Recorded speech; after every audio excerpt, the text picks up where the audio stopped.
اشتركوا في قناة ديزاد فوت.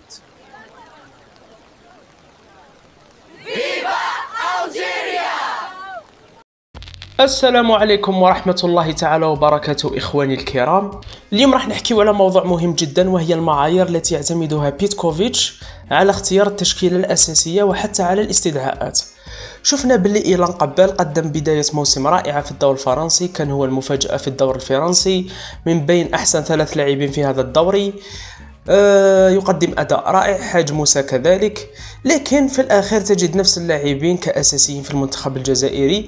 وحتى يعني التغييرات اللي يديرهم بيتكوفيتش دوما قبل ما يكونش في الاختيارات تاعو، يكون آخر 5 دقائق أو 6 دقائق كما شفنا آخر مباراة ضد أوغندا، وهذه إهانة كبيرة لقبال لأنه لاعب متميز جدا وراه في البرايم تاعو.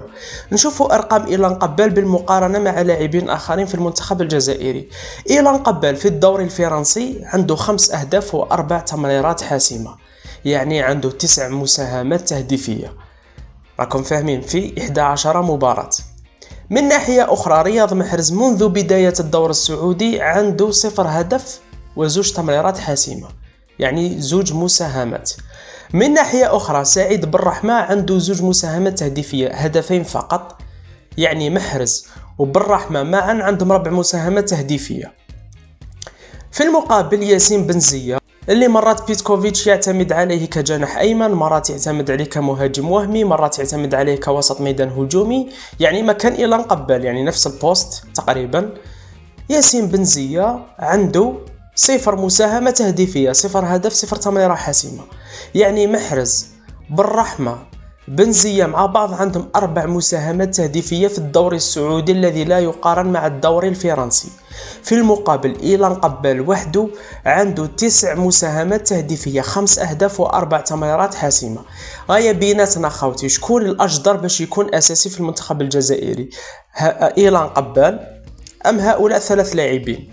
كي نشوفوا رياض محرز لا يقدم شيء في المنتخب الجزائري آخر 5 سنوات. يكذب عليك الكاذب اللي يقول لك رياض محرز راه يقدم، والأرقام تاعو آخر 4-5 سنوات في المنتخب ضعيفة وضعيفة وضعيفة جدا. يتألق ضد الصومال ثم يختفي لمدة 5 مباريات أخرى، كما شفنا ضد أوغندا كان مختفي، رغم أنه أوغندا منتخب متوسط ماشي قوي، كما شفناه ضد رواندا، كما شفناه ضد السويد، كما شفناه دوما يختفي في المباريات القوية. رياض محرز اختفى ضد غينيا، اختفى أيضا ضد بوتسوانا، دوما مختفي ولا يفعل شيء، وهذه حقيقة. أحب من أحب وكره من كره، هذا اللاعب لم يفيد ولن يفيد المنتخب الجزائري في آخر 5 سنوات، ولن يفيده في المستقبل. من الاخر هذه حقيقه وواقع. اسطوراوي كان اسطوره، ومنا ادى اللقب مع ليستر، مع مانشستر سيتي. لا رانا نحكيو على 2025 و 2026، ما رانيش نحكي على 2016. هذا اللاعب انتهى في المنتخب الوطني، وحتى مع ناديه لا يقدم شيء، هذه الحقيقه. وحتى انصار الاهلي السعودي راهم ينتقدوا فيه في المواقع، وروحوا شوفوا حدكم انصار الاهلي السعودي واش راهم يحكيو عليه. انا نشوف بلي إيلان قبال اجدر من هؤلاء ال3. كي نحكيو على حاج موسى عنده 6 اهداف وتمريره حاسمه، يعني عنده 7 مساهمات تهديفيه. مام حاج موسى راه اكثر من هؤلاء 3 لاعبين في المساهمات التهديفيه، يعني اكثر من محرز وبالرحمه وبنزية مجتمعين. اذا المنطق يقول بان قبال حاج موسى اولى من هؤلاء. وحتى بوعنني اللي راه قدم يعني بدايه موسم متوسطه جدا مع شتوتغارت، مازال ما لقاش الملامح تاعو، مازال ما وصلش للمستوى تاعو اللي نعرفوه في شتوتغارت. لكن بالنسبه لي بوعنني يبقى احسن من بنزية ومن محرز ومن بالرحمه حاليا. بكل صراحه بوعنني احسن منهم. انا نمد الفرصه للاعب عمره 20 سنه عوض من نجيب لاعب عمره 34 سنه و33 سنه، ما عندي ما ندير به المستقبل.